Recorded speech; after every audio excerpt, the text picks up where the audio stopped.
എൻ്റെ ഈ ദൂതുകളെല്ലാം നിങ്ങൾ യൂട്യൂബിൽ നോക്കിയാലും കാണാൻ പറ്റും. മിക്കവാറും 1.5 മണിക്കൂർ, പിന്നെ 1 മണിക്കൂർ 10 മിനിറ്റ് ഇങ്ങനെയൊക്കെയുള്ള ദീർഘമായിട്ടുള്ള മെസ്സേജസ് ആണ്.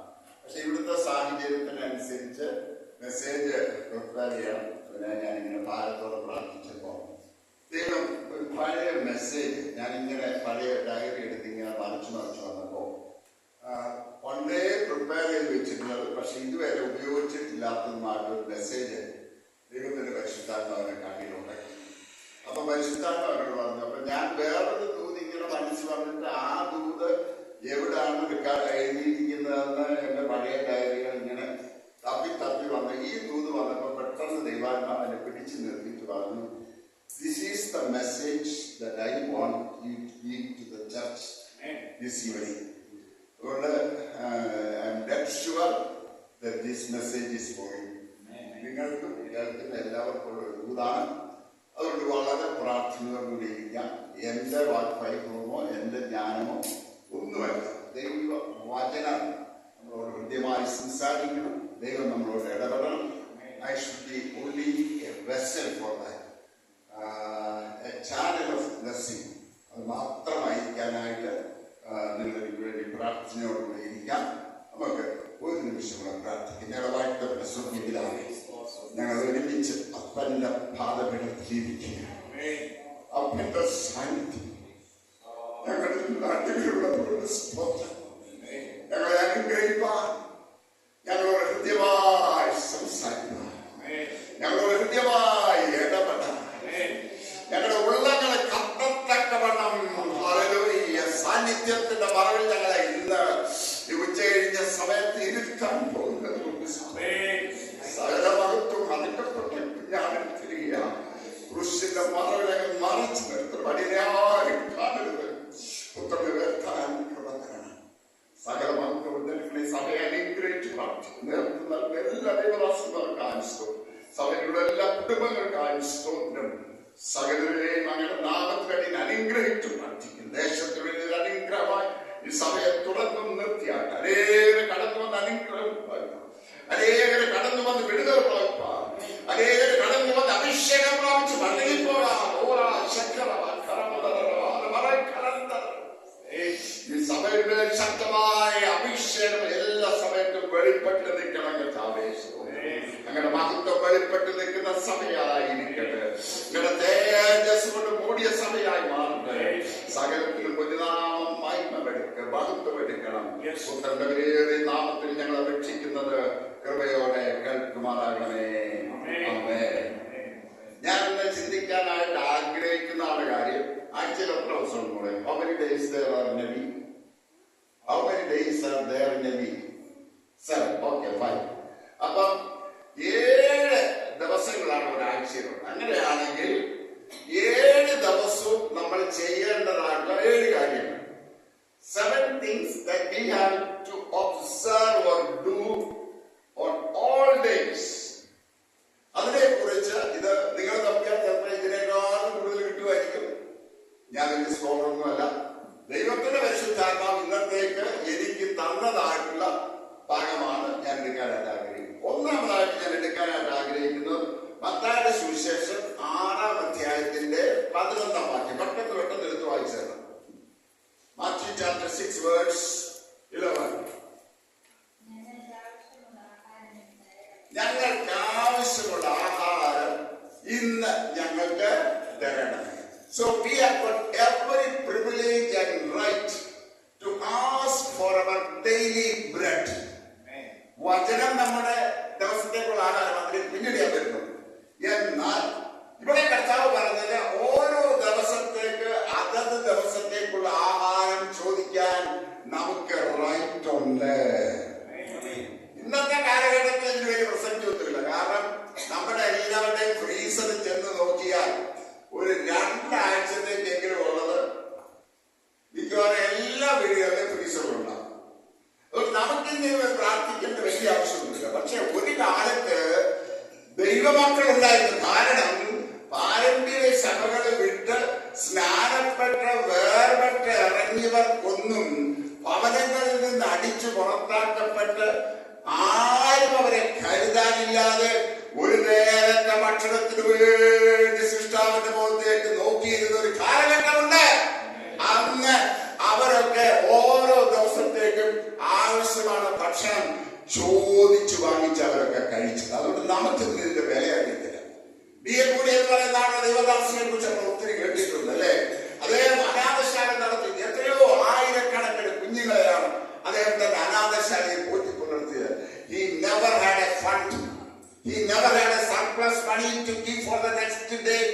For every day he used to sit in the presence of the Lord and ask for the daily bread for his own children in his orphanage. തന്റെ ഓർഫനേജിലുള്ള ഓരോ കുഞ്ഞുങ്ങൾക്കും അതാത് ദിവസത്തേക്കുള്ള ഭക്ഷണം ചോദിച്ചു വാങ്ങിച്ച് വിളമ്പിയ ഒരു മനുഷ്യനാണ് D.L. Moody. ഹല്ലേലൂയ. എത്രയോ അനാഥ കുഞ്ഞുങ്ങളെ പോറ്റി പുലർത്തിയത്. അനേക സന്ദർഭങ്ങളിൽ രാവിലെ ഭക്ഷണമില്ലാതെ കുഞ്ഞുങ്ങൾ വിഷമിച്ച് കുഞ്ഞുങ്ങൾ വന്ന ഭക്ഷണശാലയുടെ മേൽനോട്ടത്തിലുള്ള ആളുകൾ വന്നിട്ട് D.L. മോഡിയോട് ചോദിക്കുമായിരുന്നു, D.L. മോഡി, ഇന്നത്തേക്ക് ഒന്നുമില്ല, ഒരു കഷ്ണം ബ്രെഡ് പോലും നമ്മുടെ കയ്യിൽ ഇരിപ്പില്ല. What did he do? D.L. Moody was very calm and quiet. He never worried about the food because മോഡിക്കറിയാം, എന്നെ ദൈവം ഒരു ശുശ്രൂഷ ഏൽപ്പിച്ചിട്ടുണ്ടെങ്കിൽ അതിനാവശ്യമുള്ളത് പ്രവചിക്കാൻ എന്റെ ദൈവം വിശ്വസ്തനാ. ഹല്ലേലൂയ. പ്രിയമുള്ളവരെ, നമുക്ക് ഓരോ ദിവസത്തേക്കും ആവശ്യമുള്ളത്, ഹല്ലേലൂയ, നമുക്ക് നമ്മുടെ കുഞ്ഞുങ്ങൾക്കും ആവശ്യമുള്ളത് പ്രവചിക്കാൻ നമ്മുടെ ദൈവം വിശ്വസ്തനാ. ഒറ്റ വ്യവസ്ഥയുള്ളൂ, you must ask for that. നാം അതിനു വേണ്ടി യാചിക്കണം എല്ലാ ദിവസവും. പ്രിയമുള്ളവരെ, വളരെ പൈസയ്ക്ക് ബുദ്ധിമുട്ടുള്ളവരാണ്, സമൃദ്ധിയുള്ളവരാണ്, എങ്കിൽ പോലും നമ്മൾ പ്രാർത്ഥിക്കണം. എന്തിനാണെന്നറിയാമോ? നമ്മുടെ വീട്ടിൽ 2 ആഴ്ചത്തേക്കുള്ള ഭക്ഷണങ്ങൾ മുഴുവൻ പാചകം ചെയ്ത് വെച്ചിട്ടെന്താ കാര്യം? നമുക്ക് എടുത്ത് ചൂടാക്കി കഴിക്കാൻ ആരോഗ്യമില്ലെങ്കിൽ എന്ത് പ്രയോജനം? പല ഭക്ഷണങ്ങളും നമുക്ക് കഴിക്കാൻ പറ്റത്തില്ലെങ്കിൽ എന്ത് പ്രയോജനം? ഞാൻ എപ്പോഴും കർത്താവിന്റെ സ്തോത്രം ചെയ്ത കാര്യമുണ്ട്. കർത്താവെ, സകലവും ധാരാളമായി അനുഭവിക്കാൻ കിട്ടും അല്ലേ? പലർക്കും അനുഭവിക്കാൻ ഒരു കൃപയില്ല. കാരണം ഡയബറ്റീസാ, ഷുഗർ രണ്ടൊന്നും തന്നെയാണ് അല്ലേ. പിന്നെ ഹൈ BP ആണ്, പിന്നെ എന്തെല്ലാം ഇല്ല, കൊളസ്ട്രോൾ ആണ്, പിന്നെ യൂറിക് ആസിഡിന്റെ പ്രശ്നമാണ്, ചിലർക്ക് റിയാക്റ്റിന്റെ പ്രശ്നമാണ്, സർവത്ര പ്രശ്നങ്ങളാണ്. അപ്പം എല്ലാം കൊണ്ട് ഒരു കാലത്ത് കഷ്ടപ്പെട്ടുണ്ടാക്കിയിട്ടതൊന്നും അനുഭവിക്കാൻ കഴിയാതെ എത്രയോ ധനാഢ്യന്മാരാണ് ഈ ലോകത്തിൽ മൺമറന്നത്. എന്നാൽ നമുക്ക് ഓരോ ദിവസവും തന്ന് നടത്തുന്ന ഒരു സ്വർഗസ്ഥനായതാണ്. അതുകൊണ്ട് കർത്താവ് പറഞ്ഞത്, പറവുകളെ നോക്കുവിൻ, അവ വിതയ്ക്കുന്നില്ല, കൊയ്യുന്നില്ല, കളപ്പുരയിൽ കൂട്ടിവെക്കുന്നില്ല, സ്വർഗസ്ഥനായ നിങ്ങളുടെ പിതാവ് ഇവർക്കൊക്കെയും ആവശ്യമുള്ളത് അതാത് സമയത്ത് നൽകുന്ന ദൈവമാണ്. ആദ്യത്തെ ഒന്നാമത്തെ കാര്യം പറഞ്ഞാൽ you must ask for our daily bread. രണ്ടാമത്തെ കാര്യം എന്ന് പറഞ്ഞാൽ ലൂക്കോസിന്റെ സുവിശേഷം 9-ാം അധ്യായത്തിന്റെ 23-ാം വാക്യം. Luke chapter 9 verse 33.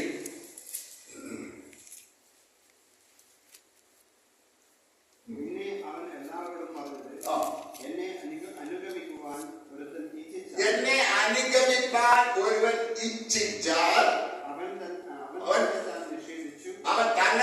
നിഷേധിച്ചു. ഒരു ട്രാൻസ്ലേഷൻ, തന്നെത്താൻ ത്യജിച്ച് നാൾതോറും തന്റെ ക്രൂശ് എടുത്തുകൊണ്ട് എന്നെ അനുഗമിക്കട്ടെ.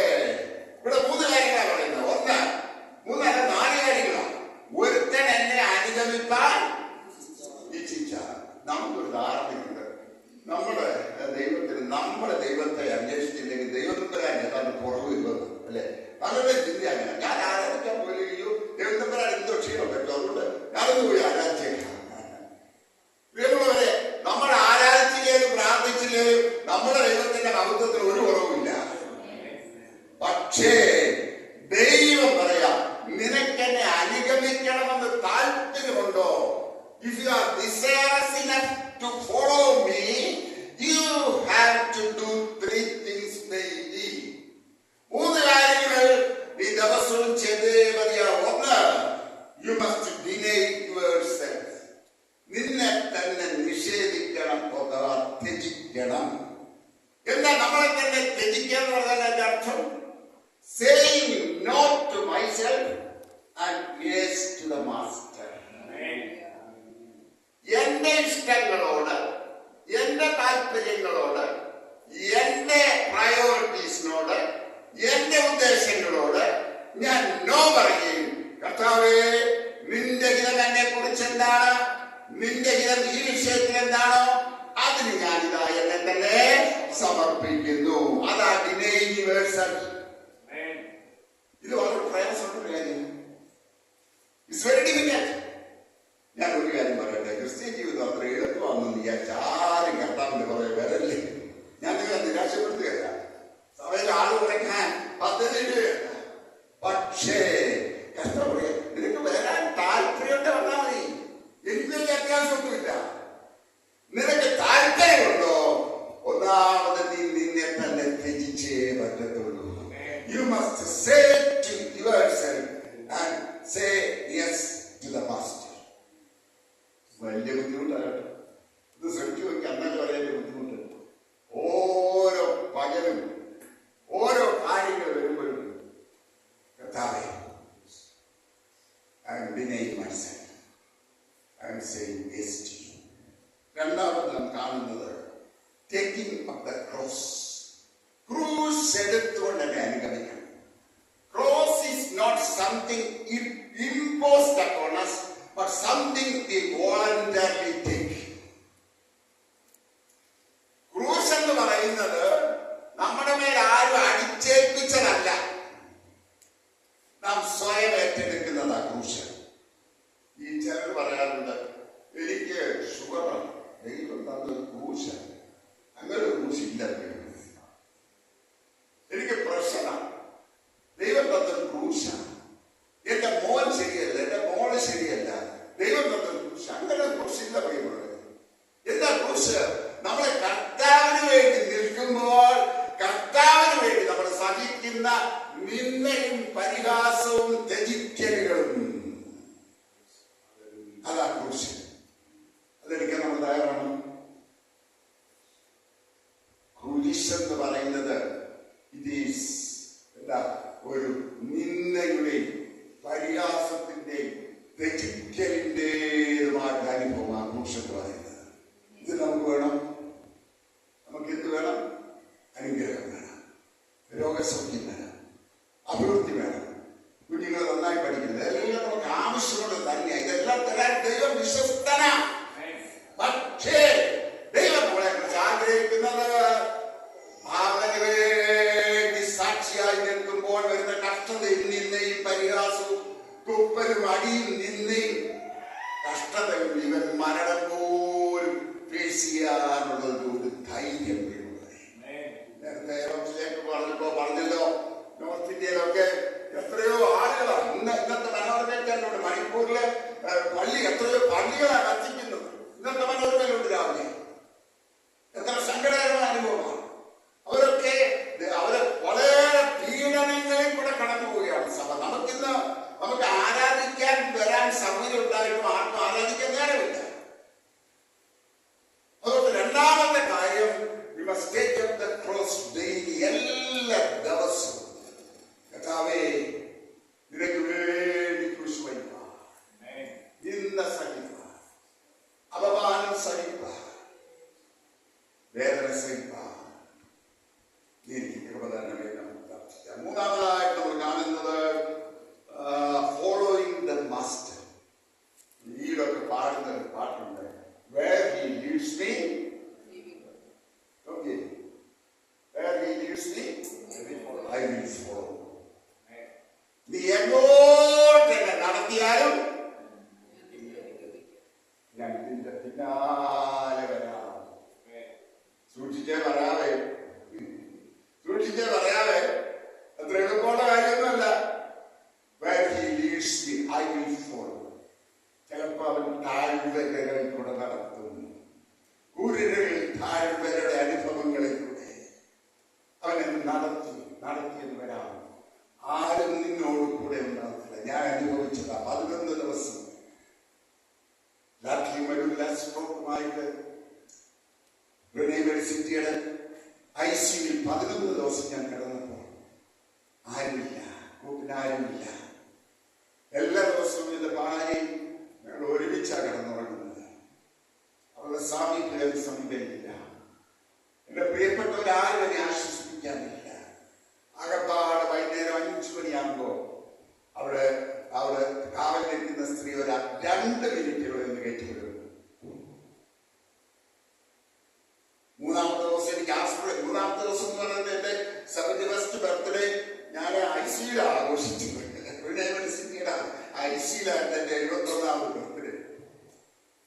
ഞാൻ ബർത്ത്ഡേ മോന് വെളിയിൽ നിന്ന് ഫോറിൽ നിന്ന് കൊണ്ടുവന്ന ചോക്ലേറ്റ്സ് ഒക്കെ കൊണ്ടുവന്നു. ഞാൻ അതൊക്കെ അവിടെയുള്ള വീട്ടിലുണ്ടായിരുന്ന ഡോക്ടേഴ്സും സിസ്റ്റേഴ്സും ഒക്കെ കൊടുത്തു. ബർത്ത്ഡേ ആണെന്ന് അറിഞ്ഞപ്പോൾ അവര് മനോഹരമായ പൂച്ചെടികളൊക്കെ ഈ അവിടെ തന്നെ അവൈലബിൾ ആയിട്ടുള്ളത് വെച്ച് മനോഹരമായ പൂച്ചെടികൾ ഉണ്ടാക്കി ഗെറ്റ് വെൽ സൂൺ എന്ന് പറഞ്ഞ് ഒരു കാർഡും ഒക്കെ എഴുതി അവർ എൻ്റെ അടുത്ത് വന്നിരുന്ന് ശാന്തമായിട്ട് ഹാപ്പി ബർത്ത്ഡേ ഒക്കെ പാടി വളരെ സന്തോഷമായിട്ട്. പക്ഷെ അന്ന് രാത്രി എനിക്ക് ICU സൈക്കോസിസ് ഉണ്ടായി.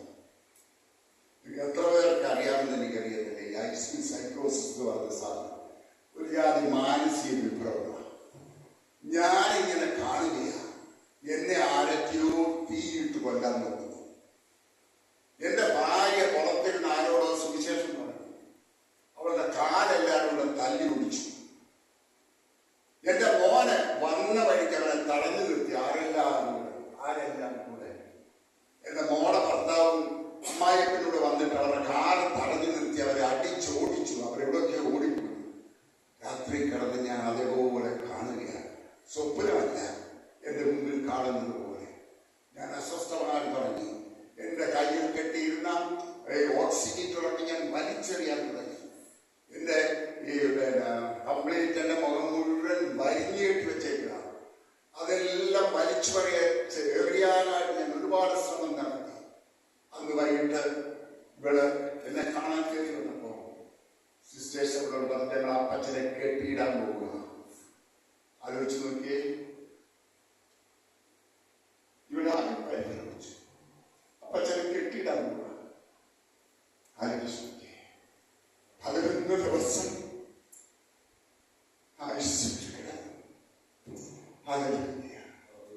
ആ സമയത്ത് ദൈവ സാന്നിധ്യം കൂടെ ഉണ്ടായി. അവർ പിന്നെ ICU കൂടെ ചിലപ്പോൾ കയറ്റി വിട്ടെന്ന് വരാം, വേണമെന്നില്ല. പക്ഷേ അവിടെ അവരുടെ സാന്നിധ്യം നിന്നോടുകൂടി ഉണ്ട്. ആസ്പിറേഷൻ അടിച്ചു, ഡോക്ടേഴ്സ് എഴുതി തള്ളി. പക്ഷേ ദൈവം നമ്മളെ നിന്നെ അത്ഭുതകരമായിട്ട് പുറത്തുകൊണ്ടുവന്ന് ഇന്ന് നിങ്ങളുടെ മുമ്പിൽ ഇതേപോലെ നിർത്തി ശുശ്രൂഷ രാവിലെ ഞാനൊരു ചർച്ചിന് ബാംഗ്ലൂരിൽ ചർച്ചിൽ 1.25 മണിക്കൂർ ശക്തമായി പ്രസംഗിച്ചിട്ടുണ്ട്. ദൈവം നിർത്തുന്നു, അതല്ലാതെ ഇതൊന്നും പറയാനില്ല. Where he leads me, I will follow. അവർക്ക് പറയാൻ പറ്റുമോ? താവേ, നീ എന്നെ എങ്ങോട്ട് നടത്തിയാൽ, ഏത് വഴിയിൽ കൂടെ നീ എന്നെ കൊണ്ടുപോയാൽ ഞാൻ നിന്നെ അനുഭവിക്കും. ഞാൻ നിന്നോട് ചേർന്ന് നടക്കും. I will not deny. ഞാൻ തിരിഞ്ഞ് നടക്കത്തില്ല. ഇതാണ് ജീവിതം.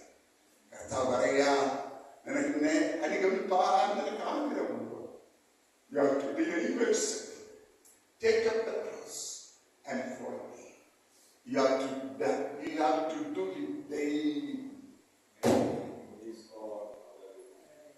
Daily taking up the cross. പ്രിയമുള്ളവരെ, നമ്മളെപ്പോ ഇവിടെ ഒരാള് ഇങ്ങോട്ട് വലിയൊരു തോക്കുമായിട്ട് വന്നിട്ട് നമ്മളോട് പറയാണ്, നിർത്തിയിട്ട് എല്ലാവരും ഫോണിലാകുമ്പോൾ നിർത്തിയിട്ടിട്ട് പറയാം, ഇപ്പൊ കർത്താവിനെ തള്ളി പറയണം അല്ലെങ്കിൽ വെടിവെക്കുമെന്ന് പറഞ്ഞാൽ എത്ര പേര് നിൽക്കും? എന്തെങ്കിലും പറ. നിങ്ങളെത്തുള്ളവരൊക്കെ കൈ നോക്കിയിരിക്കും.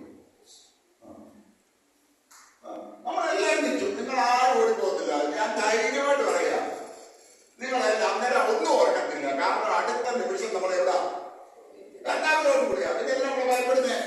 പക്ഷേ daily dying is different.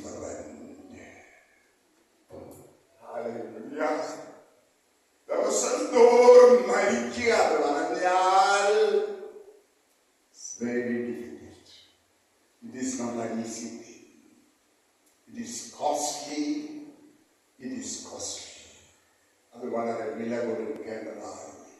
ഇതാണ് ക്രിസ്ത്യൻ ജീവിതം. ഈ ക്രിസ്ത്യൻ ജീവിതത്തിന് വേണ്ടി അദ്ദേഹം നമ്മൾ വിളിക്കുന്നത്. Hallelujah. Are you prepared for that? ഞാൻ മുമ്പോട്ട് പോകട്ടെ. മൂന്നാമതായിട്ട് ഞാൻ നേരത്തെ ഇതിനോട് ചേർന്ന് പറഞ്ഞു കഴിഞ്ഞു. Daily dying. 1 Corinthians 15:31. 1 Corinthians chapter 15 verse 31.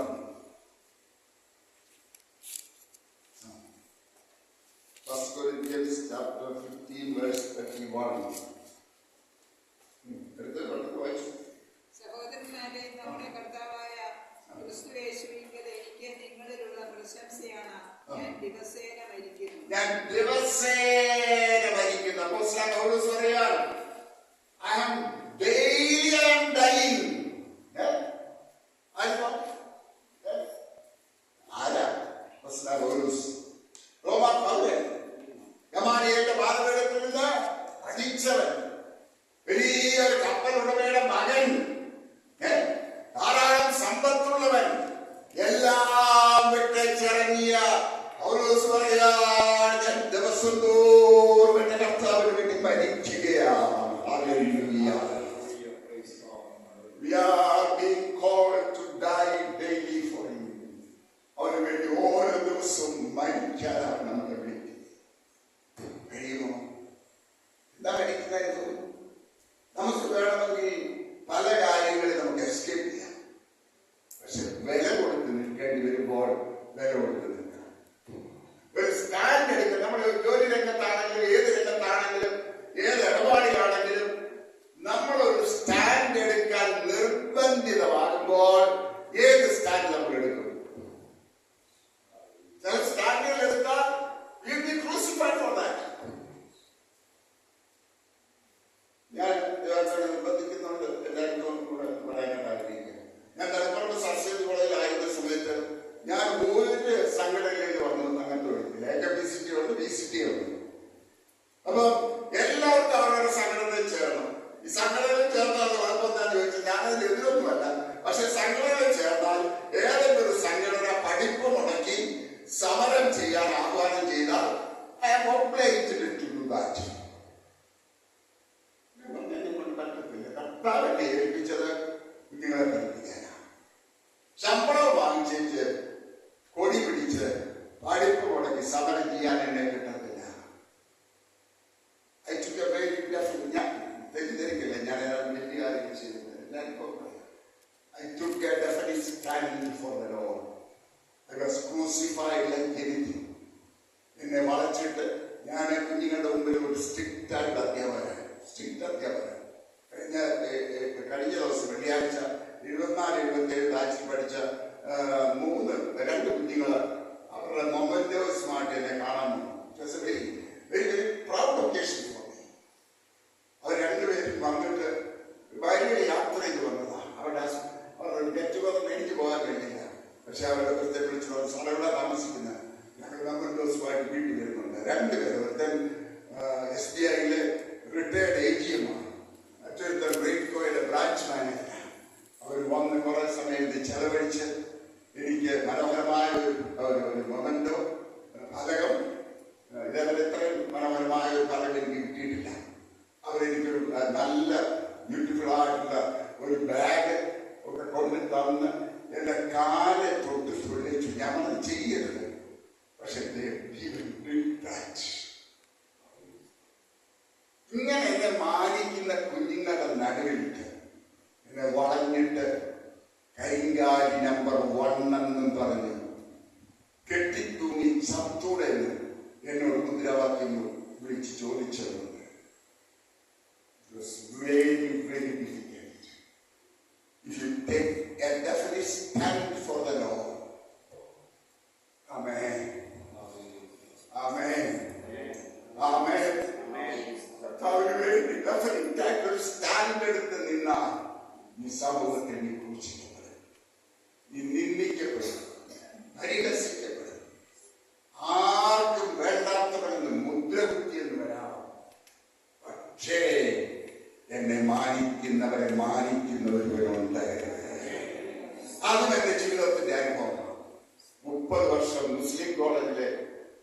പ്രൊഫസറായിരുന്ന എന്നെ, ജൂനിയർ ലെക്ചറർ പ്രൊഫസറൊക്കെ ആയി 30 വർഷം ഇരുന്ന എന്നെ ചുങ്കത്തറ മർത്തമ കോളേജിന്റെ പ്രിൻസിപ്പലിന്റെ കസേരയിൽ കൊണ്ടിരിക്കുമ്പോൾ ഞാൻ വിചാരിച്ചു, ദൈവമേ എനിക്ക് യോഗ്യത. മർത്തമ സഭയ്ക്ക് ഒരു 6-7 കോളേജുണ്ട്. ഇവിടെ എല്ലാം പ്രഗത്ഭന്മാരായ എത്രയോ പ്രൊഫസേഴ്സ് ഉണ്ട്. 3 MA PhD എല്ലാം ഉള്ള എത്രയോ പ്രൊഫസേഴ്സ് കിടക്കപ്പെടാം. എനിക്ക് ആകപ്പാടെ ഉള്ള ഒരു M.Com ഡിഗ്രി, അത് ഫസ്റ്റ് ക്ലാസ് പോലും അല്ല. പക്ഷെ എന്നെ അവിടെ കൊണ്ടിരുത്തി ഞാൻ ആ പ്രിൻസിപ്പലിന്റെ കസേരയിൽ ഇരുന്നപ്പം ഞാൻ പലപ്പോഴും കർത്താവിനോട് ചോദിച്ചിട്ടുണ്ട്, കർത്താവേ എനിക്ക് ഈ കസേരയിലിരിക്കാൻ എന്താ യോഗ്യത? നമ്മുടെ എന്നോട് പറഞ്ഞൊരു കാര്യമുണ്ട്, എന്നെ മാനിക്കുന്നവർ ഞാൻ മാനിക്കുന്നവർ മാനിക്കുന്നതേ. പിന്നെ ഒരു കാര്യം എന്നെ ഓർമ്മിപ്പിക്കുക, 2 വർഷത്തെ ഡെപ്യൂട്ടേഷൻ ചെയ്തത് ഭയങ്കരമായിട്ടുള്ള ദൂരങ്ങളായിരുന്നു. കാരണം അവിടെ തന്നെ ഉള്ളവരെ എടുക്കാതെ പുറത്തുനിന്ന് ആളെ കൊണ്ടുവരുന്നത് കൊണ്ട് എല്ലാവരും ശത്രുരാണ്. പിള്ളേരെ എന്തുമാത്രം ബുദ്ധിമുട്ടുകൾ ഉണ്ടാക്കിയെന്നറിയാം. 2 വർഷം കഴിഞ്ഞപ്പോ എന്റെ ഡെപ്യൂട്ടി പിന്നെ കുറച്ചൊരു 5-6 മാസം കൊണ്ടുണ്ട് റിട്ടയർ ചെയ്യാൻ. ഏതെങ്കിലും ഒരു ഡെപ്യൂട്ടിയിലോട്ട് ഇത് വരുന്നതുകൊണ്ട് ഒരു 1-1.25 വർഷം കൂടെ വീണ്ടും വേണമെങ്കിൽ എനിക്ക് സർവീസ് ഉണ്ട്. അവര് എന്റെ ഡെപ്യൂട്ടേഷൻ യൂണിവേഴ്സിറ്റിയിലും ഹൈക്കോർട്ടിലും എല്ലാം പോയി ഹൈക്കോടതിയിൽ നിന്ന് ഒരു ഓർഡർ സമ്പാദിച്ചുകൊണ്ട് വന്നു, പ്രിൻസിപ്പൽമാരെ ഡെപ്യൂട്ടേഷൻ എടുക്കാൻ പാടില്ല. എന്റെ ഡെപ്യൂട്ടേഷൻ സഭ എക്സ്റ്റെൻഡ് ചെയ്തു. പക്ഷേ ഇവര് ഹൈക്കോടതിയിൽ നിന്ന് ഓർഡർ കൊണ്ടുവന്നു. ലാസ്റ്റ് മിനിറ്റിൽ എനിക്ക് മനസ്സിലാകുന്നത് എന്റെ ഡെപ്യൂട്ടേഷൻ സാങ്ഷൻ ആയിട്ടില്ല. രാജ്ഞി രാമാനൻ ഞാൻ എന്റെ പഴയ കോളേജിൽ പോയി അവിടെ ജോയിൻ ചെയ്തു വന്നു. ഞാൻ അവിടുന്ന് വളരെ ശ്രദ്ധിക്കണം, ഞാൻ എന്റെ ഓഫീസിന്റെ കീ ബിഷപ്പിനെ ഏൽപ്പിച്ചിട്ട് ഞാൻ താഴോട്ട് സ്റ്റെപ്പ് ഇറങ്ങുമ്പോൾ ദൈവത്തോട് പറഞ്ഞൊരു കാര്യം, മോനെ നിന്ന് ഈ സ്റ്റെപ്പ് നീ അപമാനിതനായി ഇറങ്ങി പോകുന്നെങ്കിൽ ഒരു 4 സ്റ്റെപ്പ് ഞാൻ നിന്നെ മാനിച്ച് ഞാൻ മുകളിലേക്ക് കയറ്റി. സംഭവിച്ചെന്ന് അറിയാമോ? കഴിഞ്ഞ വർഷം അവരുടെ 40 ചുങ്കത്തറ മർത്തമ കോളേജ് തുടങ്ങിയിട്ട് 40 വർഷമാണ്. അവരുടെ പ്രിൻസിപ്പലായിട്ട് ഡോക്ടർ രാജീവ് എന്നോട് പറഞ്ഞു, സാറിന് നിർബന്ധമായി ബന്ധപ്പെട്ടു. ഞാൻ എനിക്ക് വേണ്ടി AC ടിക്കറ്റ് എല്ലാം റിസർവ് ചെയ്തു. ചുങ്കത്തറ ഗവൺമെന്റ് റെസ്റ്റ് ഹൗസിലേക്ക് റൂം ബുക്ക് ചെയ്തു. സ്റ്റേഷനിൽ തന്നെ ആ ID കൊണ്ടുവന്നാക്കി അവിടെ തന്നെ പിക്കപ്പ് ചെയ്ത് കോളേജിൽ കൊണ്ടുപോയി. ഞാൻ കോളേജിൽ ചെന്ന് ഇറങ്ങിയ പാട് കുറെ പേര് ഓടി വന്നെ കൈ പിടിച്ച സ്റ്റെപ്പ് മുകളിലേക്ക് കയറ്റിക്കൊണ്ടു. ഞാൻ പറഞ്ഞൊരു വട്ടത്തെ കൊണ്ടല്ലോ ഞാൻ അപമാനിതനായി സ്റ്റെപ്പ് ഇറങ്ങുമ്പോ എന്നോട് പറഞ്ഞു, ഞാൻ നിന്നെ മാനിച്ച് ഈ സ്റ്റെപ്പ് തിരികെ കയറ്റുന്നു. ദൈവത്തെ മാനിച്ചു. അതിനെ ഞാൻ സ്നാനപ്പെട്ട് വേർപെട്ടെന്ന് സഭയ്ക്ക് മുഴുവൻ അറിയാം. നേരത്തെ മാനേജരായിരിക്കുന്ന തിരുമേനി അത് പ്രസംഗിക്കാതെ നേരത്തെ പ്രകാരം പറഞ്ഞു, പ്രൊഫസർ ടി അലക്സാണ്ടർ, അതൊന്നും പറയാൻ ഉദ്ദേശിച്ചതല്ല, എങ്ങനെ പോവുക. പ്രൊഫസർ ടി അലക്സാണ്ടർ എനിക്ക് അറിയത്തില്ല, പക്ഷെ എനിക്കൊന്നറിയാം, ഇത്രയും സുഖമില്ലാത്ത മനുഷ്യൻ കഷ്ടപ്പെട്ട് ഇത്രയും യാത്ര ചെയ്ത് ഇത്രയും കഷ്ടപ്പെട്ട് പണിയിൽ കയറി വന്ന് ഈ കോളേജിന്റെ ഈ ഫംഗ്ഷൻ വന്നെങ്കിൽ അദ്ദേഹത്തിന് ഈ കോളേജിനോടുള്ള സ്നേഹവും കടപ്പാടും എത്ര വലുതാണെന്ന് നിങ്ങൾ ആരും പറയാതെ ഞാൻ മനസ്സിലാക്കി. ഹല്ലേലൂയ. ഇതാണ് നമ്മുടെ ദൈവം. ഞാൻ മുമ്പോട്ട് പോവുകയാണ്. അടുത്തതായിട്ട് ഡെയിലി എക്സാമിനിങ് ദ സ്ക്രിപ്ചേഴ്സ്, തിരുവെഴുത്തുകളെ നാം ദിനം പ്രതി പരിശോധിക്കണം. അപ്പോസ്തലപ്രവൃത്തികൾ 17:11.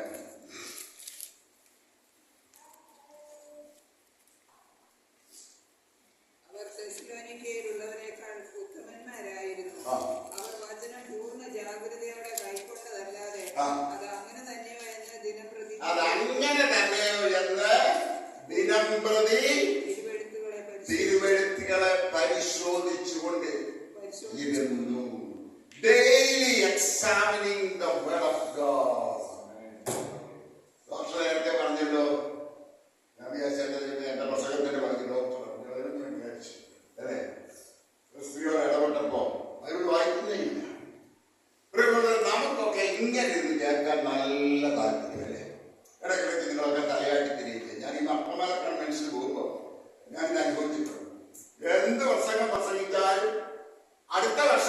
പഠിച്ചാലും ഇതേ അവർ ഏതാണ്ട് ആദ്യമായിട്ട് പ്രസംഗം കേൾക്കുന്നത് പോലെ ഇരുന്ന് ശരിയാ സാറ് ശരിയാ സാർ ശരിയാ സാർ എന്ന് പറഞ്ഞ് ചിലർക്ക് തൂക്കിത്തട്ടും എന്ന് പറഞ്ഞാൽ മനസ്സിലായില്ലേ ഉറക്കെ തൂക്കിത്തട്ടും ചിലര് ഇങ്ങനെ തലയാട്ടിക്കൊണ്ടിരിക്കും അടുത്ത വർഷം ചിലപ്പോൾ ഇതേ പ്രസംഗം പ്രസംഗിച്ചാൽ അങ്ങനെ ഇങ്ങനെ രക്ഷിക്കപ്പെടുന്ന എഴുതാൻ പറഞ്ഞാൽ നല്ല റൂട്ട് എഴുന്നേൽക്കും. അടുത്ത വർഷം കൺവെൻഷൻ വിളിക്കും. അവിടെ ചെല്ലുമ്പോൾ ഈ രക്ഷിക്കപ്പെടാൻ ആഗ്രഹമുള്ള എഴുന്നേക്കാൻ പറഞ്ഞാൽ ഇതേ ഗ്രൂപ്പ് വീണ്ടും എഴുന്നേൽക്കും.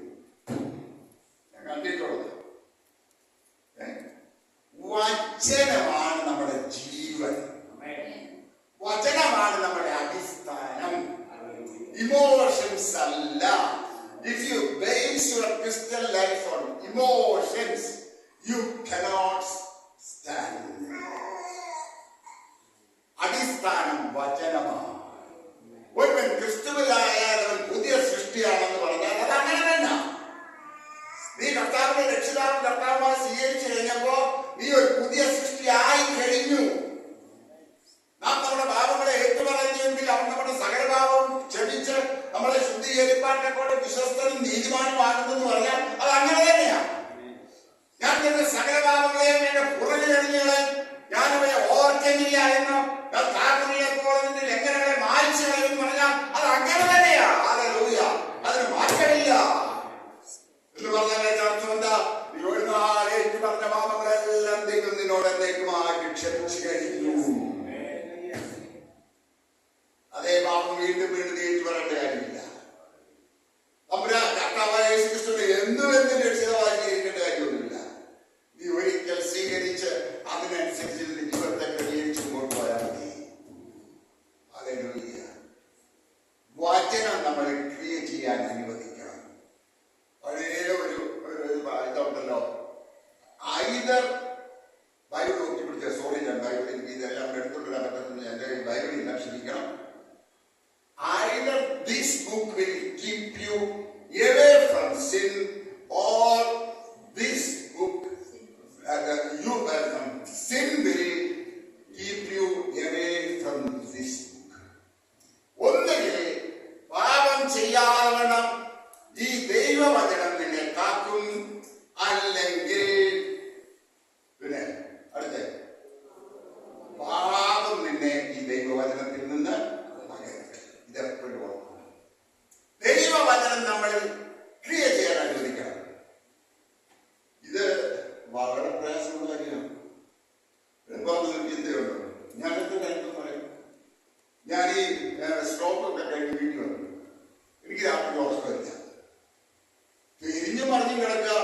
പാതിരാത്രിക്കും ഞാൻ ഇവിടെ തടി കാണാനും പകൽ മുഴുവൻ എനിക്ക് വേണ്ടി നേഴ്സിൽ ഫീഡിങ് എല്ലാം ഗുളിക വരെ പൊടിച്ചടച്ചു തരണം, മിക്സിയിൽ അടിച്ച് എല്ലാം ലിക്വിഡ് ഫോമിൽ തരണം. ഈ കഷ്ടപ്പാടെല്ലാം കഴിഞ്ഞിട്ട് രാത്രി ഒന്ന് വന്ന് കിടക്കപ്പെടാം. എനിക്ക് ഉറക്കമില്ല. ഞാൻ തന്നെ പിന്നെ ഇവരെ വിളിക്കും, ഇനി നീ ഉറക്കം കിട്ടത്തില്ല, ഒന്ന് എഴുന്നേറ്റ് പ്രാർത്ഥിച്ച് കൈവച്ച് പ്രാർത്ഥിച്ച്. അവൾ പറയും, ഇപ്പൊ ഞാൻ പ്രാർത്ഥിച്ചല്ല ഉള്ളൂ, ഇനി എന്നാലും പ്രാർത്ഥിക്കുക, എനിക്ക് ഉറക്കമില്ല. ഞാൻ ഒരുപാട് ദേവദാസന്മാരെ വിളിച്ചു. അവരോടൊക്കെ പറഞ്ഞ് എനിക്ക് വേണ്ടി പ്രാർത്ഥിക്കണേ, എന്താ കുറവെന്ന് നിങ്ങൾ എനിക്കൊന്ന് വെളിപ്പെടുത്തി തരണം. നിങ്ങൾ തമ്പുരാനോട് ചോദിച്ച് ഒന്ന് വെളിപ്പെടുത്തി തരണം. ഒരു ശബ്ദവുമില്ല, ഒരു വെളിപ്പാടുമില്ല, എനിക്ക് ഉറക്കവുമില്ല. അങ്ങനെ ഇരുന്നപ്പോ ഒരു രാത്രി ദൈവത്തിന്റെ ആത്മാവ് ഇവിടെ ചോദിച്ചു, മോനെ ഈ വീട് നീ എത്ര വാങ്ങിച്ചു? ശ്രദ്ധിക്കണേ. ഞാൻ പറഞ്ഞു 19,60,000. നീ ആധാരം ഒന്ന് എടുത്ത് നോക്കിയേ, എത്ര നീ കാണിച്ചിരിക്കുന്നത്? ഞാൻ പിറ്റേന്ന് രാവിലെ ഇവിടെ പറഞ്ഞ ഡോക്യുമെന്റ് എടുത്ത് ഇവിടെ ചോദിച്ചു, എന്തിനൊക്കെ ഈ ഡോക്യുമെന്റ് തമ്മിൽ ഞാൻ പറഞ്ഞ ആവശ്യമുണ്ട്. ഞാൻ എടുത്ത് നോക്കിയപ്പോൾ ആകെ 8 ലക്ഷമാണ് ചെയ്യുന്നത്. അത് കാരണം അന്ന് അത് വാങ്ങിച്ചാൽ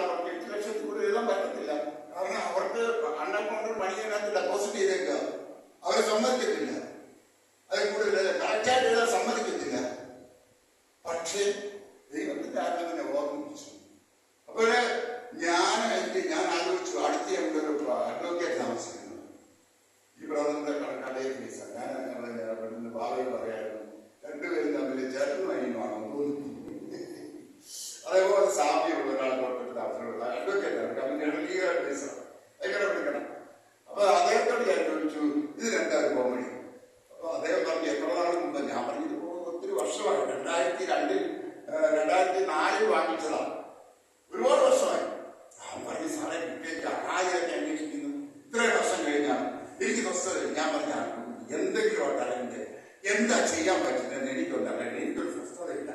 അപ്പൊ അയാൾ പറഞ്ഞു, ഞാൻ ഇതിനിടയ്ക്ക് അവിടെ പോയപ്പോൾ അവിടെ എഴുതി വെച്ചേക്കുന്നത് കണ്ടു, ഈ ആധാരത്തിൽ മുഴുവൻ തുകയും കാണിക്കാത്തവർക്ക് ഒരു ഗവൺമെന്റ് പ്രത്യേക കൺസെഷൻ എത്ര രൂപയാണ് അടയ്ക്കാഞ്ഞത് അതിന്റെ എത്രയോ പെർസെന്റേജ് അടയ്ക്കാൻ മതി, ഫയലൊന്നുമില്ല, അവർക്ക് അങ്ങനെ അടയ്ക്കാനുള്ള സൗകര്യമുണ്ട്. അപ്പൊ ഞാൻ പറഞ്ഞു, മോനോട് പറഞ്ഞടാ, ഒന്ന് എനിക്ക് രജിസ്റ്റർ ഓഫീസിൽ പോയി, ഒന്ന് രജിസ്ട്രാർ ഓഫീസിൽ പോയി നീ എന്ത് വളർന്നു അവനൊന്ന് ചോദിക്കും. അപ്പൊ അവൻ ചെയ്ത് സൂപ്പറന്റിനോട് ചോദിച്ചപ്പോ സൂപ്പറന്റ് പറഞ്ഞു, അവിടെ ഇതെന്ന് നടന്ന ഇത്ര വർഷം മുമ്പാണ്, ഏതായാലും നിങ്ങൾ ഇവിടെ പാലം വലിയ നിർബന്ധമില്ലയോ, ഏതായാലും ഞാനിന്ന് ആ സിസ്റ്റം ഒന്ന് നോക്കട്ടെ. എന്നിട്ട് ചോദിച്ചു, നോട്ടീസ് വല്ലതും കിട്ടിയിട്ടുണ്ടോ? അവൻ പറഞ്ഞു, നോട്ടീസ് കിട്ടിയിട്ടില്ല, ഒന്നും കിട്ടിയിട്ടില്ല. എന്റെ പൊന്നു മോനത്തിന്റെ അപ്പനും വന്നാൽ സുഖമില്ല, ലോൺ വന്നു, അങ്ങനെ ചോദിച്ചില്ല കേട്ടോ. ഇപ്പൊ ഇത് നോക്കിക്കൊണ്ട് വരാം. എന്നിട്ട് ഇവൻ നിർബന്ധിച്ചപ്പോ അവൻ പറഞ്ഞു, പപ്പ എന്നെ ഇരുത്തത്തില്ല, ദേവിയായിട്ട് ഒന്ന് നോക്ക്. സൂപ്പറിന്റെ എല്ലാ സിസ്റ്റത്തിലായി നോക്കിട്ട് പറഞ്ഞു, നിങ്ങൾ ന്യായമായ വില കാണിച്ചിട്ടുണ്ട്, അപ്പയോട് സുഖമായിട്ട് കിടന്നുറങ്ങാൻ പറഞ്ഞു. അവൻ വന്ന് പറഞ്ഞു, അപ്പ അടയ്ക്കാനൊന്നും നിവർത്തിയൊന്നുമില്ല, അവരെടുക്കത്തില്ല. അപ്പൊ ഉടനെ ഞാൻ അവൻ തന്നെ എന്നോട് പറഞ്ഞു, പപ്പ ഉണ്ടാക്കിയത് അതുപോലെ പാപ്പങ്ങൾക്ക് കൊടുത്തത്, അല്ലെങ്കിൽ കർത്താവിന്റെ പേര് കൊടുത്തത്, ദൈവത്തിന്റെ ആത്മാവിനെ വിടുമോ? ദൈവത്തിന്റെ ആത്മാവ് വചനത്തിൽ കൂടെ ഇടപെടാൻ തുടങ്ങി. എന്ത് വചനം? ദൈവത്തിനുള്ളത് ദൈവത്തിനും പൈസക്കുള്ളത് പൈസ. ഇവിടെ അപ്പം ചേട്ടനോട് പറഞ്ഞു, ചാരെ മണ്ഡലത്തരം കാണിക്കാതെ ഈ പിണറായിക്കാണോ പൈസ എല്ലാം കൊടുക്കുന്നത്, അയാൾ അതുകൊണ്ട് കൊണ്ട് കൂടുതൽ സാറെല്ലാം നല്ല കാര്യത്തിന് കൊടുക്കും. ഞാൻ എന്തെയും കെട്ടാൻ അവരെ ഒറ്റ സ്റ്റാൻഡാ, ഒരു ഇടത്തിൽ ചില കാര്യങ്ങൾ തമ്പുരാൻ ഭയങ്കര പിടിവാശിയാണ്. ഒറ്റപ്പെടുത്തും, ഒന്നുമില്ല, ഒരു മറുപടിയില്ല, ആകെ വാറ്റി മാത്രം. കൈസട്ടുള്ളത് കൈസട്ട് ദൈവത്തിനുണ്ട്.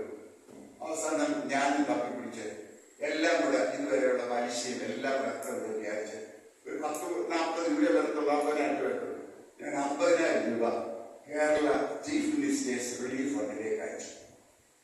സുഖമായിട്ട് രാത്രി ഉറങ്ങി. 2 ദിവസം കഴിഞ്ഞപ്പം പിന്നെയും തമ്പുരാൻ തട്ടി ഉറക്കമില്ല. ഞാൻ വിചാരിച്ചത് പിന്നെയെന്തോ തമ്പുരാൻ ചോദിച്ചു, മോനെ നിന്റെ വൈഫിന്റെ പേര് ശ്രദ്ധിക്കാനെ, നിന്റെ വൈഫിന്റെ പേരിൽ നിന്റെ പേരിൽ എത്തിയില്ലേ? നിന്റെ വരുമാനത്തിന് ചില തുകയൊക്കെ വൈഫിന്റെ പേരിൽ എത്തിയിട്ടില്ലേ? ഞങ്ങൾ നമ്മുടെ തലേന്നത്തെ പറഞ്ഞു ആണോ? നിന്റെ ചാർട്ടേഡ് അക്കൗണ്ടിനോടൊന്ന് ചോദിച്ചു. ഞാൻ ചാർട്ടേഡ് അക്കൗണ്ടിനോട് ചോദിച്ചപ്പോൾ അതേ പറയാം, നീ സാറിനും വൈഫിനും ജോലിയുണ്ടെങ്കിൽ 2 പേരുടെ വരുമാനം അവരവർക്ക് സെപ്പറേറ്റ് FD ഡെപ്പോസിറ്റ് ഉണ്ടാകാം. പക്ഷേ സാറിന്റെ വരുമാനത്തിൽ നിന്ന് കിട്ടിയ വരുമാനത്തിൽ നിന്ന് മിച്ചം വെച്ച തുക സാറിന്റെ ഭാര്യയുടെ പേരിടാൻ വകുപ്പില്ല. കഴിഞ്ഞില്ലയോ? ഏതാണ്ട് 8-10 വർഷമായിട്ട് തുടർന്ന് പ്രക്രിയ. എന്തായാലും പറയുന്നത് നിങ്ങളുടെ കാര്യമൊന്നുമല്ല. നിങ്ങളെന്ത് അത്ഭുതത്തോടെ നോക്കിയിരിക്കുന്നത്? എന്റെ കാര്യമാണ് പറയുന്നത്, പ്രസംഗിക്കുന്ന യുവതിയുടെ കാര്യം. അപ്പം ഞാൻ ആലോചിച്ചു, ചാർട്ടേഡ് അക്കൗണ്ടൻസിനോടൊക്കെ തൊട്ടടുത്ത് അടുത്തൊരു ചാർട്ടേഡ് അക്കൗണ്ടന്റ് ഉണ്ടായിരുന്നു, കോപ്പറേറ്റീവ് ഹോസ്പിറ്റൽ പീഡിയാട്രിക്സിന്റെ ഹസ്ബൻഡ്. അപ്പൊ ഞാൻ അദ്ദേഹത്തിന് ചോദിച്ചു, സാർ എങ്ങനെ പ്രശ്നം? സാഹചര്യം പറഞ്ഞു, എന്റെ പൊന്നു സാറിന് മുമ്പ് മക്കളുണ്ട്, എത്ര വർഷം മുമ്പ് നടന്ന കാര്യം ആരാ ചെയ്യാൻ പറ്റും? അപ്പൊ ഞാൻ എന്റെ പഴയ ഒരു സ്റ്റുഡന്റ് തളിപ്പറമ്പുണ്ട്. അപ്പൊ എന്റെ ഇവിടുത്തെ ചാർട്ടേഡ് അക്കൗണ്ടിനോട് ഞാൻ ചോദിച്ചു, എന്റെ അക്കൗണ്ട് വലിയനോട് ചോദിച്ചപ്പോ ഇട്ടേക്ക് സാറേ, ആവശ്യമില്ലാത്ത തലവേദന വലിച്ചു എന്റെ കൂടെ ഒന്ന് പലതൊന്ന് റിയോപ്പൺ ചെയ്യാനും ഒന്ന് എന്നോട് പറഞ്ഞേക്കാൻ ഞാൻ ചെയ്തിട്ടുണ്ട്. അപ്പൊ ഞാൻ വേറെ തളിപ്പറമ്പിലുള്ള എന്റെ ഒരു സ്റ്റുഡന്റ് ഉണ്ട്, തൊട്ടായിട്ട് താമസിക്കുന്നത്. ഞാൻ അവനെ വിളിച്ചു, എങ്ങാനാണ് ഞാൻ ചോദിച്ചു, എങ്ങാനാ ഇങ്ങനൊരു പ്രശ്നമുണ്ട്. അവൻ ചിരിച്ചിട്ട് പറഞ്ഞു, എന്റെ പൊന്ന് സാറേ, പഴയതെല്ലാം കൂടെ സാർ ഓപ്പൺ ചെയ്യാൻ പോയാലേ സാറ് രക്ഷിക്കപ്പെട്ടതാണെന്ന് പറഞ്ഞു അവരോട് ചെയ്തിട്ട് കാര്യമില്ല, ഇല്ലാത്ത കുരുക്ക് മുഴുവൻ അവരുടെ തലയിൽ വെച്ച് തരുന്നു. ഞാൻ ചോദിച്ചടാ പൊന്നു ഗംഗാധരൻ, നിനക്ക് എന്നെ അറിയാമല്ലോ. അവൻ പറഞ്ഞു, ശരിയാ, സാറ് രക്ഷിക്കപ്പെട്ടതാണ്. എന്തുവാ ഞാൻ തൊട്ടടുത്ത് താമസിച്ചിട്ട് വരില്ല, ഞങ്ങളുടെ എക്കോനോട് പഠിച്ചു വരില്ല. ഇത് നമ്മുടെ സാക്ഷ്യം ശ്രദ്ധിച്ചോണം കേട്ടോ, നമ്മുടെ സാക്ഷ്യം ശ്രദ്ധിച്ചോണം. അവൻ പറഞ്ഞു, സാറേ ഒരു വഴിയുണ്ട്, അത് സാർ ഒരു കാര്യം ചെയ്യും, ഒരു 3 ലക്ഷം രൂപ അന്ന് 30% ടാക്സ് കൊടുക്കണം. 3 ലക്ഷം രൂപ ആരുടെയെങ്കിലും തൽക്കാലം ഇങ്ങോട്ട് മാറിക്കും. സാറിന്റെ ബ്രദേഴ്സിന്റെ അടുത്ത് നിന്നോ ബ്രദർ-ഇൻ-ലോസിന്റെ അടുത്ത് നിന്നോ ഇങ്ങോട്ട് മാറിക്കും. എന്നിട്ട് ഒരു 3 ലക്ഷം രൂപ ഇൻകം ഫ്രം അതർ സോഴ്സസ് നമ്മൾ കാണിക്കണം. അപ്പൊ 3 ലക്ഷം രൂപയുടെ 30% ഒരു 90,000 സാറിന് കാണിക്കാം. പിന്നെ ബാക്കിയുള്ളത് എത്രയാണെന്ന് വെച്ചാൽ സാറ് സെൻട്രൽ ഗവൺമെന്റിന് പ്രൈം മിനിസ്റ്റേഴ്സ് റിലീഫ് ഫണ്ടിലേക്ക് കാണിച്ചു. ഞാനെല്ലാം കൂടെ കണക്കൂട്ടി പലിശ കണക്കൂട്ടി 1,40,000 രൂപ കൊടുത്തു. 90,000 ഇൻകം ടാക്സുകാർക്കും കൊടുത്തു, 50,000 മോദി സർക്കാരിനും കൊടുത്തു. എനിക്ക് അന്ന് മുതൽ നല്ല സ്വസ്ഥമായ ഉറക്കം.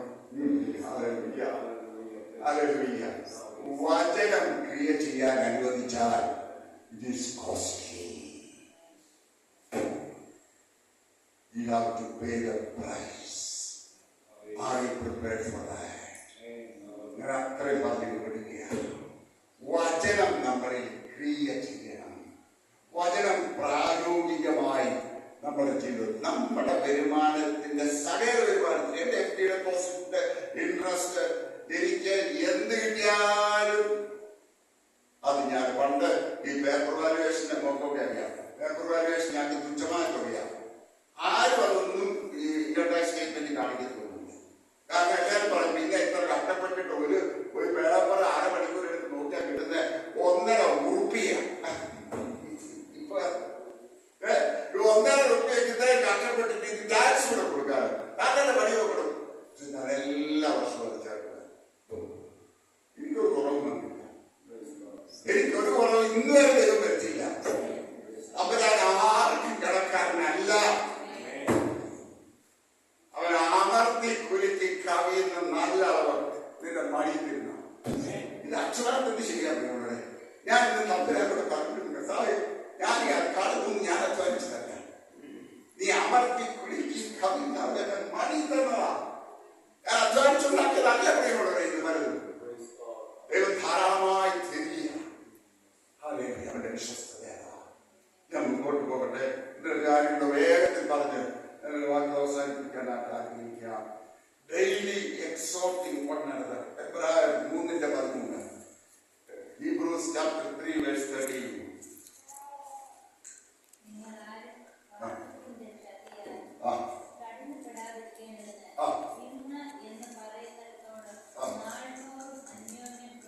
നാൾതോറും അന്യോന്യം പ്രബോധിപ്പിച്ചു. Daily exhorting each other.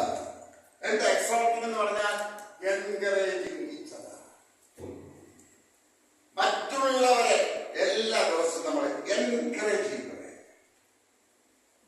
ഞാൻ ചോദിക്കട്ടെ, എന്നോട് പറയാൻ ഈ സഭയില് നമ്മൾ ചോദിക്കണം. മോനെ റിക്വസ്റ്റ് പറഞ്ഞു, അവിടെ ഒരു സിസ്റ്ററിന്റെ റിക്വസ്റ്റ് പറഞ്ഞു, മോനെ വൈഫിന്റെ സിസ്റ്ററിന്റെ കിഡ്നി ട്രാൻസ്പ്ലാന്റേഷന്റെ കാര്യം പറഞ്ഞു. നിങ്ങൾ എത്ര പേരാണ്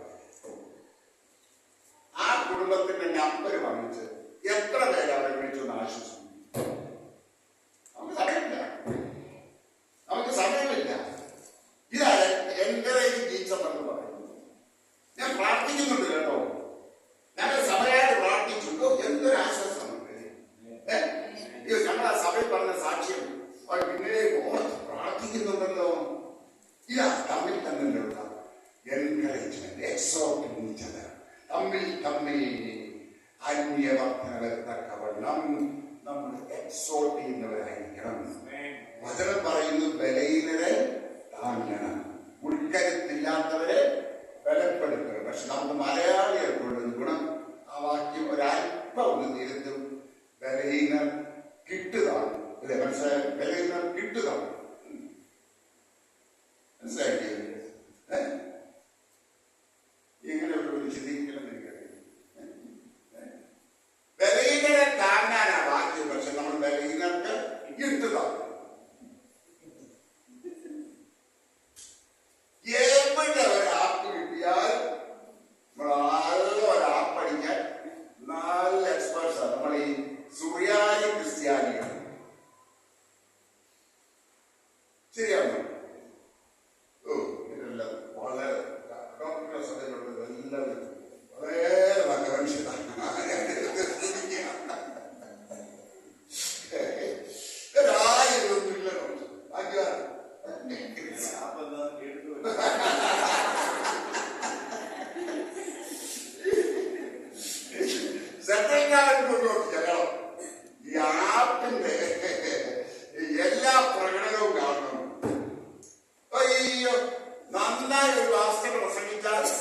അടുത്തവന്റെ തോട്ട് ഇവനെ എങ്ങനെ സോഷ്യൽ മീഡിയയിൽ കൂടെ പഠിച്ചതാണ്. ജോർജിനെ പ്രസംഗിക്കുന്ന ഒരു കഥയുണ്ട്, കേട്ടിട്ടുണ്ടാവും. കേരളത്തിൽ നിന്നുള്ള ഞണ്ട് എക്സ്പോർട്ട് ചെയ്യാൻ ഷിപ്പിംഗ് കമ്പനി ചെന്നപ്പോൾ ഷിപ്പിംഗ് കമ്പനി പറഞ്ഞു ഇതിന്റെ മേൽഭാഗത്തെ ലിഡ് അടച്ചിട്ടില്ലല്ലോ, സീൽ ചെയ്തിട്ടില്ലല്ലോ. സാധാരണ ഒരു സാധനവും സീൽ ചെയ്യാതെ ഞങ്ങൾ കയറ്റിവിടാറില്ലല്ലോ, നിങ്ങളെന്താ ഇങ്ങനെ സീൽ ചെയ്യാതെ അവിടെ പറ്റിയാണ്. അതൊന്നും പറ്റിയല്ല, ഇത് കേരളത്തിൽ നിന്നുള്ള ഞണ്ട. ഒരു ഞണ്ടും മറ്റേ ഞണ്ടിനെ മുകളിലോട്ട് കയറാൻ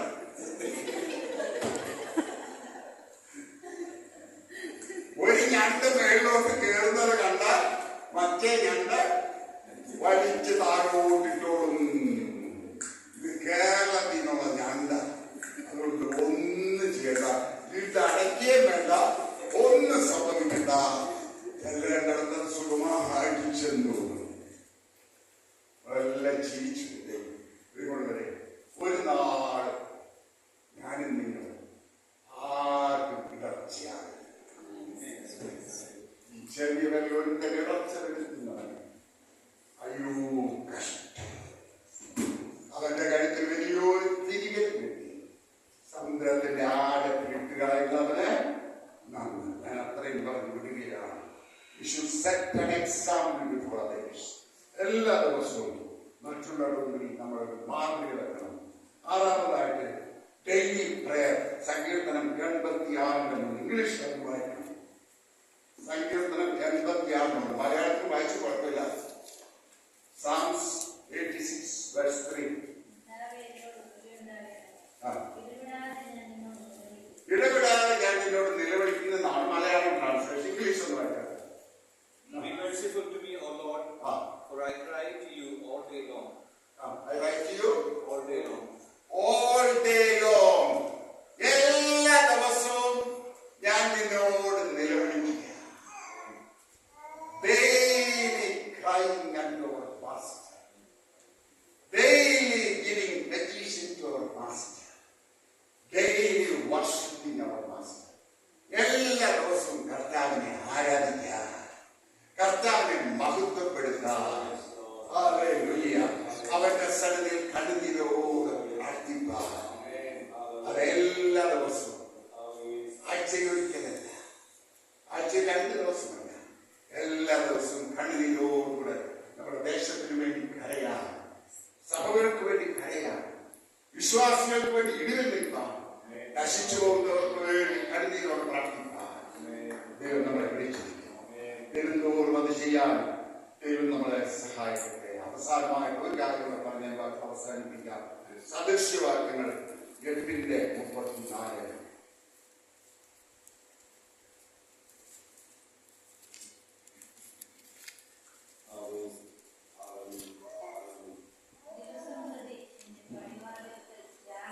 ദിവസം പ്രതി നിന്റെ പടിവാതിക്കൽ ഡെയിലി വാച്ച്.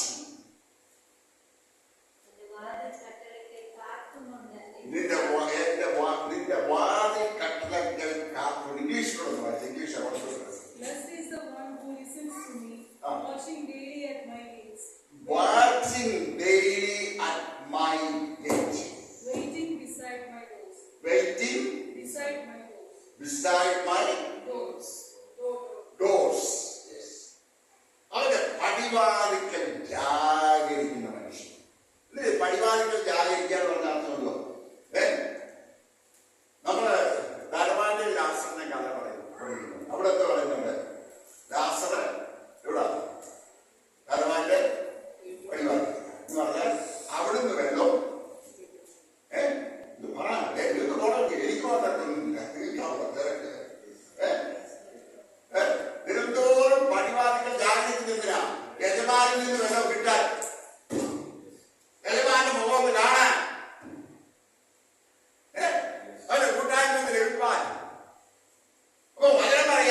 ദൈവത്തോട് ചേരുവാൻ കാക്ഷിക്കുന്നത്